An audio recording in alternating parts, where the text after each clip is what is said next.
স্বামী সকালের নাস্তারও চিন্তা নাই, দুপুরে খানাও খাইতে পারে না, যত কামাই করে গাধার মতো কষ্ট করে, নিজের জন্য কিছু করে না, স্ত্রীর জন্য আর সন্তানের জন্য করে। নিজে খাইলো না না খাইলো চিন্তা নাই, স্ত্রী খাইলো কিনা সন্তান খাইলো কিনা পেরেশান।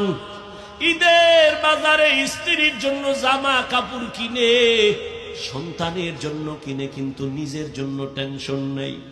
যত স্বামী কাজ করে কষ্ট করে সব হলো পরিবারের জন্য। আল্লাহর নবী সান্ত্বনা দিয়া কয়, ও স্বামী,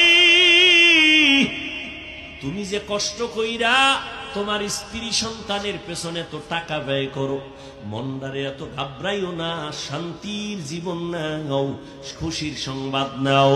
তুমি মাদ্রাসা মসজিদে যদি এই টাকাগুলো দান করতা, যা সওয়াব পাইতা, তোমার স্ত্রী সন্তানের পিছনে ব্যয় করিয়া তার থেকে বেশি সওয়াব পেয়ে যাইবা।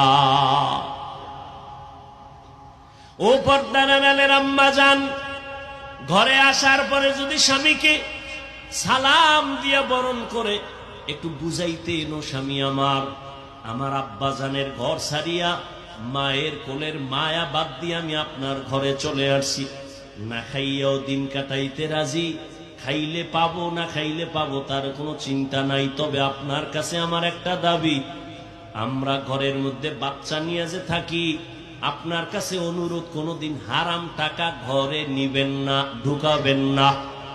হারাম টাকা দিয়া আমাদের সন্তানের পবিত্র রক্ত নাপাক করব না, না খাইয়া কষ্ট করব, তারপরও না হারাম খাইয়া আমাদের রক্ত নাপাক করব না।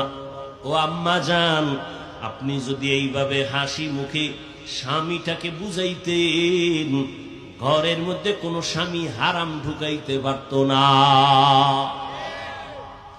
হালালের মধ্যে বরকত দেখতেন, আপনার সন্তান মা বাবার বাধ্য হতো। যেই মা বাবায় সন্তানের হারাম খাওয়ায়, মক্কা মদিনার ইমাম দিয়াও দোয়া করাইলে ওই সন্তান কোনোদিন মা বাবার খেদমত করবে না। এজন্য হালাল খাওয়াবেন। ও আম্মা জান, আপনার সন্তানটাকেও যদি ছোট থেকে কোরআন পড়াইয়া ডাক্তার বানাইতেন, আপনি মরিয়া গেল সন্তান ডাক্তার হইয়াও কোরআন পড়ে দোয়া করতে ভুলতো না। আপনার সন্তানটারে যদি বুঝাইতেন, বাবা আমি তোর মা, সবাই তো মাকে সম্মান করে, ও বাবা তোর কাছে আমার দাবি, তুই কামাই রুজি কইরা আমারে খাওয়াবি, চাই না, আমি চাই তোর প্রশংসা যেন মানুষ করে দোয়া করে। আলেম ওলামার দোয়া নিবি, মুরব্বি পাইলে সালাম দিবি, দোয়া নিবি। আম্মা